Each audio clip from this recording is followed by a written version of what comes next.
우리 옆에 분 한번 이렇게 인사 나눠보겠습니다. 메리 크리스마스, 메리 크리스마스. 네.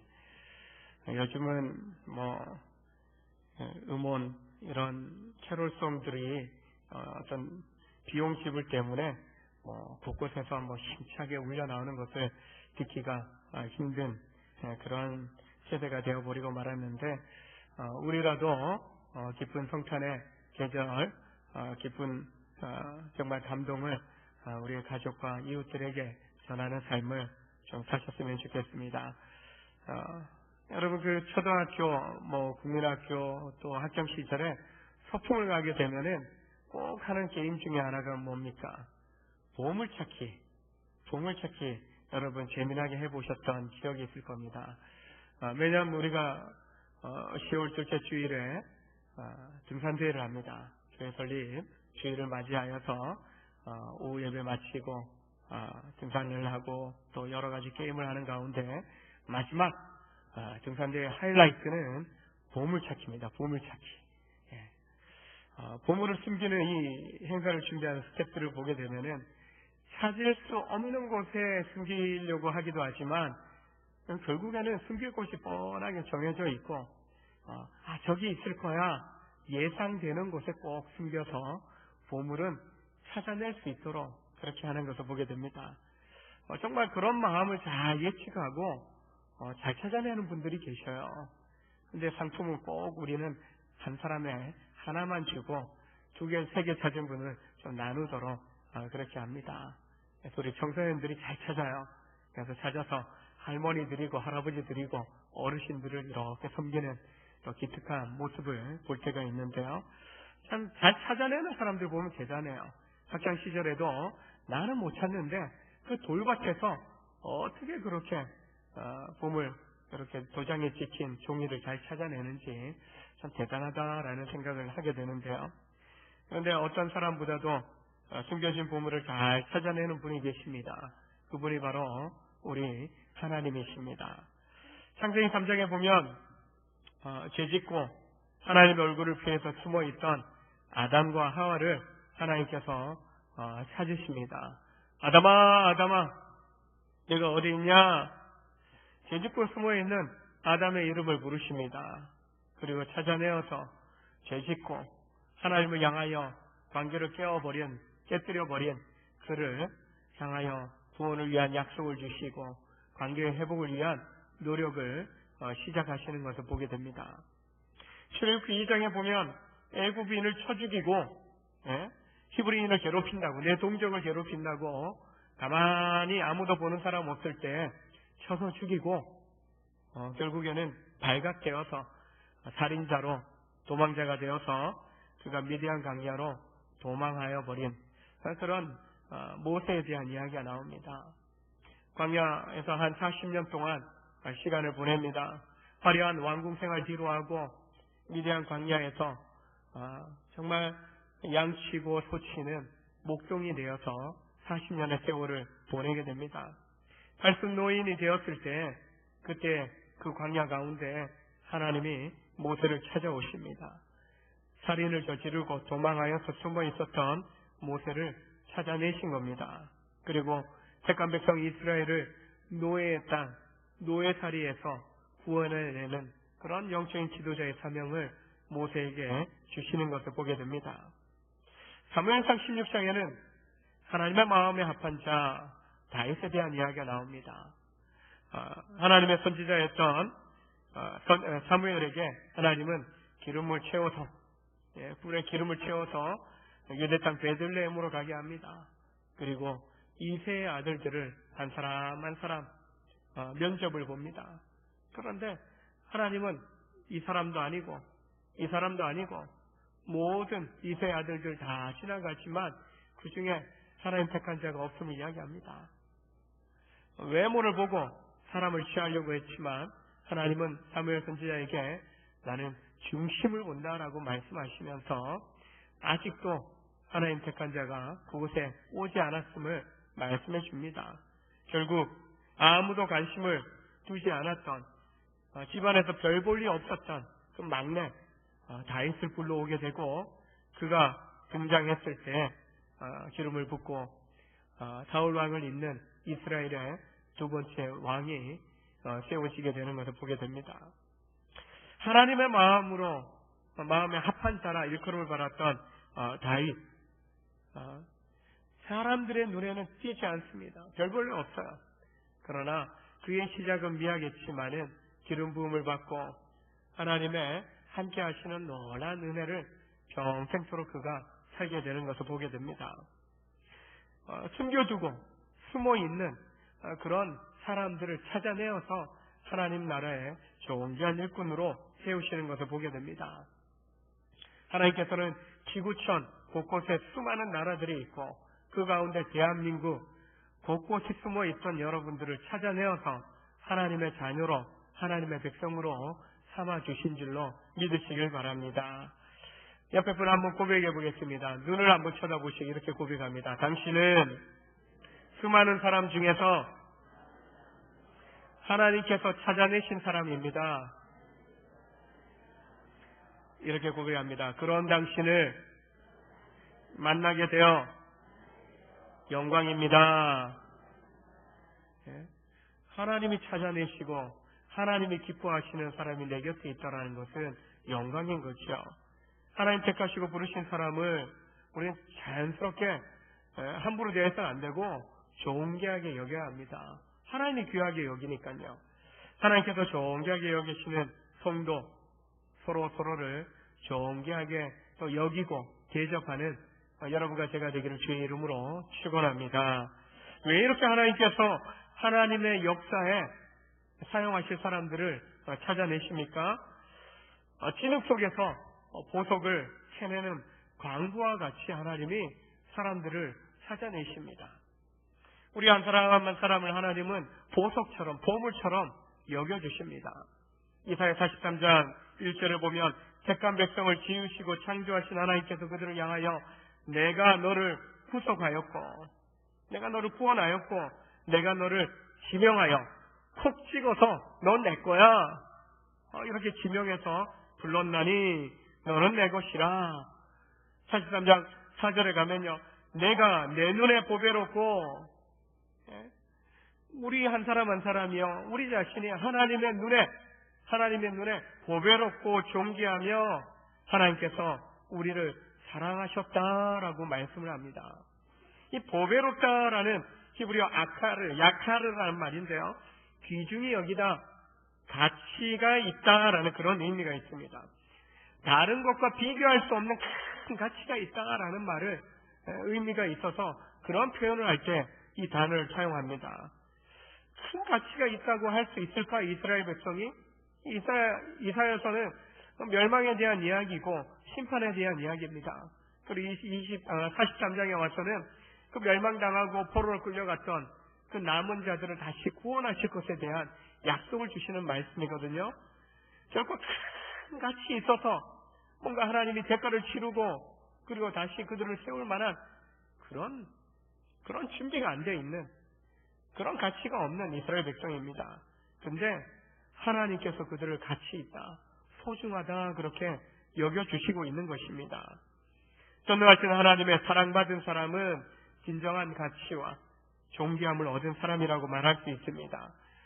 세상에서 사람들이 자신의 가치가 있다고 여기는 것을 위해서 기꺼이 내가 가지고 있는 돈을, 시간을, 몸과 마음을 내어줍니다. 저걸 내가 획득하기 위해서, 저 가치를 내가 내 것으로 소유 삼기 위해서 내가 희생하고 또한 헌신하리라, 대가를 치르리라 그렇게 마음을 먹습니다. 자신의 가치를 높이고 쌓는 일이라면 머뭇거리지 않고 달려갑니다. 예전에 대학부에서 가르쳤던 제자를 만난 적이 있어요. 좋은 직장에 잘 다니고 있는 줄로 알고 있었는데 몇 년 만에 그만두었다고 합니다. 왜 그렇게 했냐라고 물으니까 이렇게 대답합니다. 내 가치를 좀 높이기 위해, 연봉을 좀 높이기 위해서 좀 이직하려고 준비하고 있다라고 이야기를 합니다. 내 가치를, 연봉을 높인다, 내 가치를, 내 실력을 좀 인정해 줄 만한 그런 직장을 찾고자 한다는 거예요. 한 곳에 머물러 있으면 실력이 없으니까 머물러 있지, 그렇게 사람들이 생각할 수 있더라는 거예요. 그래서 좀 한 2년, 3년마다 한두 번은 옮겨줘야 실력이 있으니까 저렇게 불려가는 거 아니야? 그러면서 연봉 협상을 할 때 좀 인정을 받게 된다는 거예요. 새로운 도전을 위해서 노력하면 자신의 가치를 사람들이 인정해주게 된다는 것입니다. 세상에서는요, 자신이 소유하는 것, 그리고 자신이 획득한 것, 그 자리에서 그 소유한 것으로서 자신의 가치가 증명된다라고 생각을 합니다. 그리고 그것을 만족스러워합니다.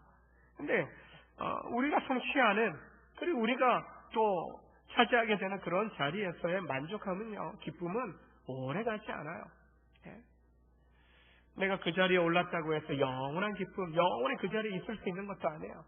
내가 소유하고 있다 해서 그 가치를 영원히 내가 붙잡고 살아갈 수 있는 것도 아닌 것을 보게 됩니다. 획득했지만, 내가 소유하게 되었지만, 그 자리에 올랐지만 잠시 기쁘고 잠시 사람들의 인정을 받게 되지만 어느 순간에 그 자리를 노리고 그 소유를, 그 가치를 향하여 도전해 오는 사람들이 있기에 불안하고 또 걱정하고 두려워하게 된다는 것입니다. 이처럼 세상이 말하는 가치는요, 하나님이 말씀하시는 진정한 가치에 비교할 것이 안 된다는 거예요. 비교할 수 없다는 것입니다. 하나님께서 사람을 위해서 내어주신 진정한 가치는 뭘까? 우리는 성경 속에서 바로 예수 그리스도이심을 우리가 보게 됩니다. 성찬의 주인공으로 오신 예수님은 십자가에 달려 죽으심으로 그 보배로운 보혈로 우리 죄를 정결케 하시고 성도라는 하나님의 자녀라는 새로운 신분을 우리 가운데 갖게 하셨습니다. 우리가 구원받을 자격이 없어요.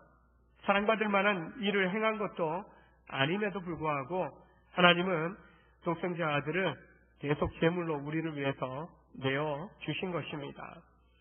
세상 그 무엇보다도 존귀하신 예수님, 그 예수님을요, 미천한 죄 많은 나를 위해서 그 최고의 가치를 희생시키셨다는 거예요. 그 어떤 것과도 비교할 수 없는 그분을 죄인된 나를 위해서 계속 제물이 되게 하셨다는 것은 바로 그분의 가치 정도로 나를 인정해 주시는 것이요. 아니, 그보다 더 가치 있는 존재로 우리를 인정해 주시고자 하는 하나님의 마음을 우리가 보게 되는 것이죠. 그렇게 하실 수 있는 이유는 성경에서 사랑하기 때문에, 하나님이 사랑이시기 때문이다라고 말씀합니다. 주님의 사랑 때문에 여러분과 제가 누구도 소유할 수 없는 하나님 나라의 가치를 소유하게 된 줄로 믿으시길 바랍니다. 누가 우리를 그렇게 사랑해 줍니까? 자기 목숨 내놓고 누가 우리를 대신 죽을 수 있겠습니까? 예수님은 자기 백성의 구원을 위해서 자신의 몸을 내어주신 것입니다. 우리에게 하늘의 보물을 얻게 하기 위하여 예수님께서 헌신하신 겁니다.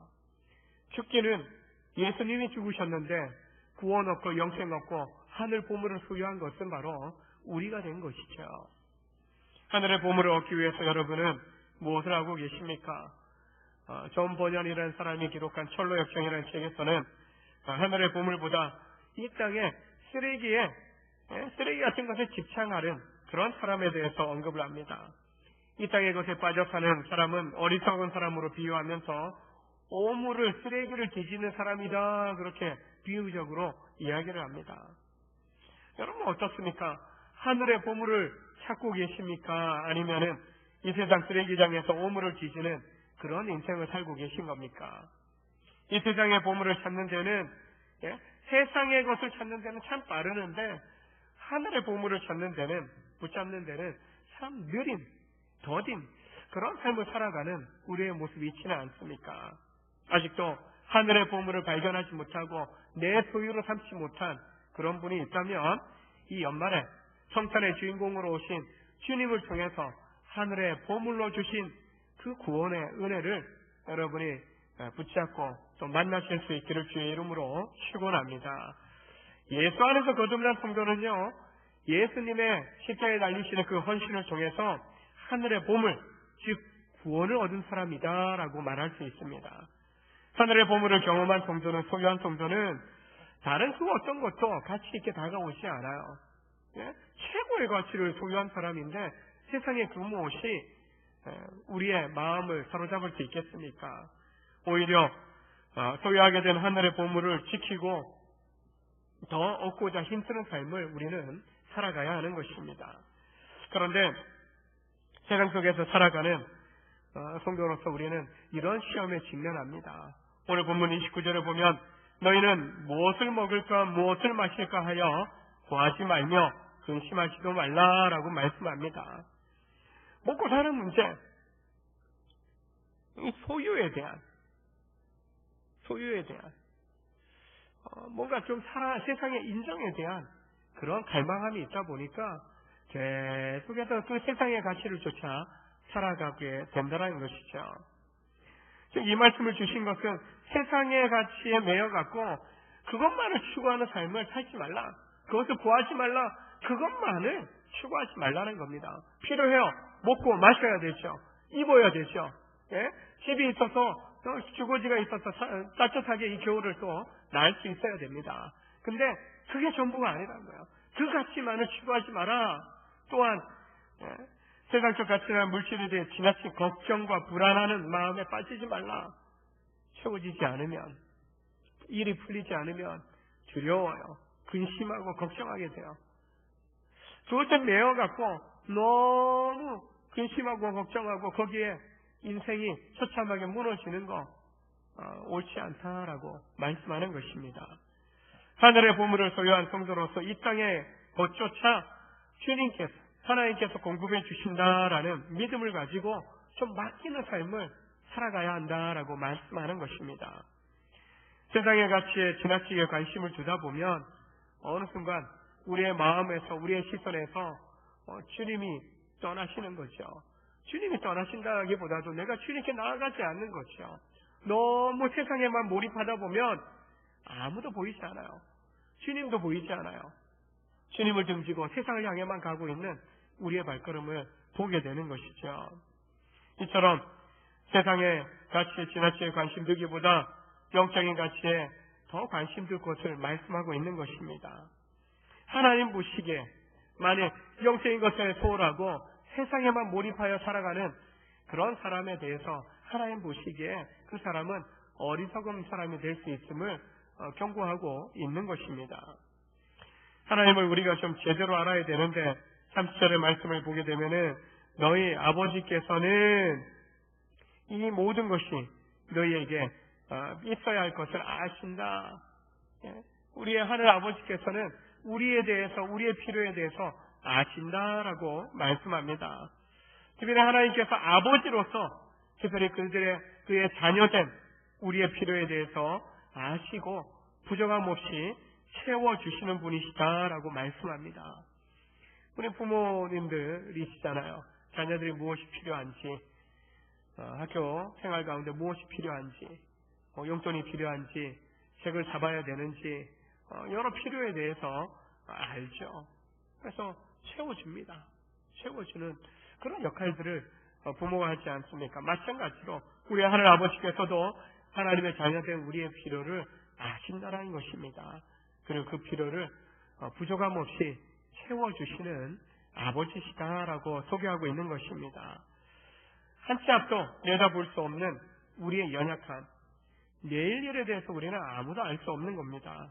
그 연약함을 아시는 하나님께서 우리가 있어야 할 것, 그것이 무엇인지 미리 아시고 가장 적절한 때에 가장 좋은 곳으로 베풀어 주시는 분이시다라고 말씀하고 있는 것입니다. 단순히 이 성경시대의 사람들에게만이 아니라 지금도 마찬가지입니다. 하늘 아버지 앞에 나아가 우리의 필요를 구하기도 하지만 하나님께서 때에 따라 우리의 필요를 공급해 주실 것을 믿음으로 하나님을 향하여 더 가까이 나아가되 세상에만 몰입하지 않는 그런 삶을 살아갈 때 그 삶은 무엇입니까? 하나님과 동행하는 거죠. 함께하는 거죠. 함께하니까 아시는 거죠. 근데 주님 밖에서 방황하면서 내 멋대로 살아가면서 하나님 왜요? 하나님 왜? 나는 안 채워주셔요. 이렇게 탄식만 하고 원망만 한다면은 그거 어리석은 거죠. 왜요? 주님 앞에 나아가서 주님과 함께하는 삶을 살아가면 내 안에 거하시는 성령께서 나의 염려하는 것, 근심하는 것, 무엇이 필요한지 아시고 헤아려 보시는 거죠. 그 주님 앞에 입술의 고백을 통해서, 마음의 고백을 통해서 우리가 구할 때 하나님은 채워주신다는 것입니다. 31절에서는 세상을 향하여 몰입하기보다 오직 너희는 그의 나라를 구하라고 말씀합니다. 마태복음 6장에서도 너희는 먼저 그의 나라와 그의 의를 구하라. 그리하면 이 모든 것을 너희에게 더하시리라고 말씀해 주고 있습니다. 세상의 가치를 추구하는 대신에 하나님 나라를 추구하라. 그렇게 권면하고 있는 것입니다. 예수 믿는 우리는요, 하나님 나라를 소유한 사람들입니다. 그래서 우리는 하나님 나라에, 하늘에 우리의 보물을 쌓아두어야 한다라고 말씀합니다. 이 보물을 쌓는 것에 대해서 33절에서는요, 자신의 소유를 팔아서 다른 사람에게 자선을 베푸는 것, 구제하는 것으로 소개하고 있습니다. 형제의 부족함을 헤아려 보고 적극적으로 도와주는 것이 하나님께 저축하는 것이다. 하늘에서 보화가 있을 것이다 라고 잠언과 마태복음에서 말씀합니다. 누군가에게 나누어 주는 것, 베푸는 것이 하나님께 저축하는 것이다. 하늘의 보화가 우리에게 상급으로 주어질 것이다 말씀하고 있는 것입니다. 즉 구제가 높은 가치를 지니는 것은 이 세상에서도 구제하는 것 사람들이 인정해줘요. 얼마 전에 아침 영상을 이렇게 보다 보니까 박스 보낸 사람은 없고 받는 사람 종사무에다가 박스가 여러 개 배달이 돼요. 택배가 배달이 돼요. 그리고 얼마 후에 또 편지가 하나 와요. 초등학생이 장학금을 받았는데 그 장학금으로 뭐 할까 하다가 어려운 할아버지 할머니들 따뜻하게 겨울 나시도록 그 이불을 그렇게 사서 부모님 통해서 사서 그렇게 동사무소에 보낸 거예요. 그 편지를 읽는 공무원도 울어요. 그 이불을 받는 할아버지도 그 편지 이렇게 읽으시면서 우시더라고요. 구제하는 거. 그 초등학생이 장학금 받아봐요. 얼마나 받았겠어. 자기 원하는 게임 머니로 쓸 수 있고 게임 다운받아서 열심히 게임하는 그 시절을 보내고 있는 아이인데 그런 생각을 하지 않고 물론 부모님의 가르침도 있고 고면도 있었을 수 있지만은 그래도요 요즘 애들 얼마나 고집셉니까? 내 건데 움켜잡을 그런 아이인데 기꺼이 베푸는 거죠. 굉장한 가치 있게 여깁니다. 그 모습 볼 때 아침에 나오던데 저녁에도 한번 또 이렇게 뉴스에서 언급이 되더라고요. 그만큼 이 시대에 그렇게 남을 생각하는 배려하는 사람들이 점점 없어지고 있는데 그런 아름다운 이야기를 하면서 지금 이 연말에 그런 사랑 나눔이 필요함을 보여주는 거죠. 세상에서도 가치 있게 여기지만은 구제하는 것, 남을 돕는 것, 섬기는 것 하늘에 보관되는 불변의 가치다라고 성경이 이야기하는 것입니다. 이 세상의 재물은 낡아지는 주머니에 보관되어서 언젠가는 사라질 것이겠지만 은행에 저축한다고 안 사라집니까? 사라질 수 있습니다. 땅속에 숨겨두면 다 없어질 수 있는 거예요. 내가 훔쳐잡고 있어도 조적이 들어서 훔쳐갈 수 있는 겁니다. 불이 나면 홀랑 다 사라질 수도 있는 겁니다. 그러나 남을 위하여 베푸는 이 구제의 나눔은 그 재물의 가치를 영원하게 보존하는 것이라고 말씀하고 있는 것입니다.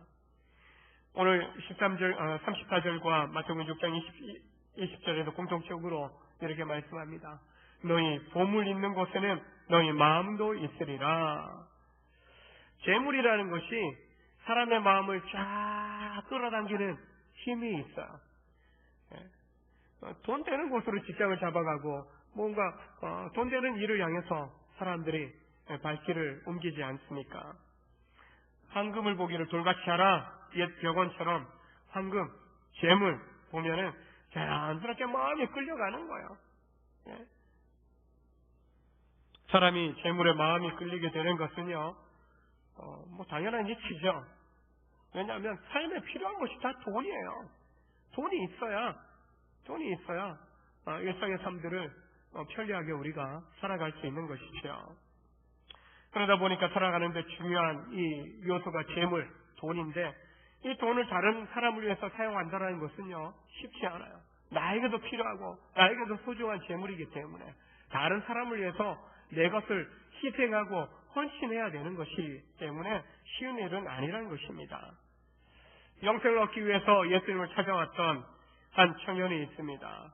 그런데 주님이 네가 가지고 있는 그 소유 팔아서 가난한 사람들에게 나눠주라. 그리고 나에게 와서 나를 따르라. 그렇게 말씀을 합니다. 근데 그 청년이 고민하며 갑니다. 근심하며 떠납니다. 왜요? 부자였기 때문에. 영생, 하나의 나라도 소유하고 싶지만 내가 이미 소유하고 있는 그 재물에 대해서 내가 놓고 싶지 않은 거예요. 천국을 사모했지만 재물을 아끼는 마음이, 재물을 소유하고 싶은 그 마음이 더 컸기 때문에 그거 다 나눠주고 나를 따르라는 그 주님의 말씀 앞에 근심하고 떠났다는 것입니다.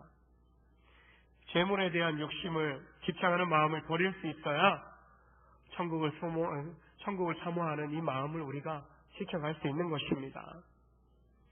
예수님은 우리 마음속에 돈에 대한 사랑과 하늘의 보물에 관해 일어나는 갈등을 좀 잘 알고 계신 것 같습니다. 천국을 소망한다면 오늘 주님 고면하시는 것처럼 우리는 다른 사람을 좀 돌아볼 수 있어야 됩니다. 12장 18절에서 어리석은 부자는요, 이 세상 창고에 자기가 소유한, 거둬들인 그 재물들을 쌓고 그거 보면서 행복하다, 먹고 누릴 생각만 그가 합니다. 그러나 지혜로운 성도는요, 구제를 통해서, 나눔을 통해서 하늘 창고에 쌓아두는 사람이다라고 오늘 말씀하고 있는 것입니다. 우리도 이걸 기억해야 됩니다. 하늘에 쌓아둔 보물만이 도둑이 가까이 하지 못하고 조미 먹는 일도 없이 영원할 수 있다는 것입니다. 때로는 우리가 구제한다라고 하면은 단순히 그냥 부리어떻게 하는 정도로만 생각합니다. 그 정도에만 멈추지 마십시오. 영혼의 가난함 속에, 갈증 속에 빠져있는 사람을 구원에 이르도록 복음을 전하는 일도 구제입니다. 하나님의 사랑으로 다가가서 섬겨주고 축복하고 기도하는 것도 구제인 것입니다. 내 마음, 내 사랑, 내가 소유하고 있는 것을 나누고 희생하는 것입니다. 그런 섬김을 하려면 시간을 내야 됩니다. 물질을 또 희생해야 됩니다. 마음을 나누고 또 몸으로서 섬긴다라는 거, 그것조차 우리가 다 남을 위해서 치를 수 있는 하나의 헌신의 대가라고 할 수 있는 것입니다. 주님의 사랑을 받은 성도라면 돈이 많아서 구제하는 것이 아니라, 주님의 사랑을 받은 사람이라면 누구라도 사랑하고 섬기고 내가 소유하고 있는 것을 나누면서 다른 사람을 축복할 수 있는 것입니다. 나의 시간과 물질과 마음과 몸으로 섬겨줄 수 있는 것, 헌신할 수 있는 것, 그것이 구제이고, 그런 헌신과 구제, 희생을 통해서 우리는 하늘에 우리에게 주신 그 보물들을 쌓는 그런 삶을 살아가게 되는 것입니다. 예수님께서 여러분을 보물처럼 여기시고 찾아내어 구원하여 주셨습니다. 이제 주님의 보물처럼 인정받은 성도로서 하늘에 보물을 쌓는 삶을 살아가는 여러분 되시기를 원합니다. 세상의 염려와 근심이 내 마음을 사로잡으려고 할 때 오히려 우리의 마음의 눈을, 믿음의 눈을 주님께 고정시키시기 바랍니다. 우리가 눈이 있지만은 여러분, 두 눈이 동시에 어떤 방향이다 한 곳을 바라보지 오른쪽 눈 이쪽으로, 왼쪽 눈 이쪽으로 그렇게 되는 분 계십니까? 병이죠. 장애를 갖는 거죠, 그것은. 그런 동물이 있어요. 카멜레온이라는 동물은 실제로 파충류의 한 종류인데 이 다중 초점의 기능이 있어요. 눈이 돌아가요. 카멜레온만은 그래요. 만약에 우리가 카멜레온처럼 그런 삶을 살아간다면 우리는 계속 이제 다른 걸 바라보는 거죠. 한국만 바라보지 않고 이것도 보고 저것도 보고 동시에 보면서 동시에 양쪽의 것을 붙잡고 가려고 하는 그 욕심 속에 살아가겠죠. 근데 결코 우리는 하나님과 재물을 겸하여 섬길 수 없다라는 말씀이 거기 있는 거죠. 두 개 다 보고 갈 수 없는 거야. 어느 한편을 택하게 돼 있어요. 나는 양다리 걸쳐서 적당하게 힘겨루게 하면서 힘 조절하면서 나는 이 평행을 유지하면서 잘 갈 수 있어. 결코 그럴 수 없다는 겁니다. 온전히 주님을 향해서 가든가 아니면 결국에는 양다리 걸치고 가다 보면 바람이 찢어지는 거죠. 네. 결국에는 주님 등지고 세상 향해 가든가 어느 한편을 택하게 되어 있더라는 것입니다. 종이 주인의 모습에서 눈을 고정시키는 것처럼 우리는 그리스도의 종된 하나님의 자녀로 부르심 받은 자로서 오직 주님께 우리의 마음의 눈을, 믿음의 눈을 고정시키고 정말 주님이 우리에게 베푸신 그 하늘의 보물로서 이제는 그 보물을 나누고 그 보물을 하늘에 쌓는 그런 섬김과 나름의 삶을 통하여서 주님께는 기쁨이 되고 또한 우리의 주변 사람들에게는 소망을 주는 그런 복된 이 연말의 시간들, 이 성탄의 시간들을 또 보낼 수 있는 여러분 되시길 주의 이름으로 축원합니다. 함께 기도하시겠습니다.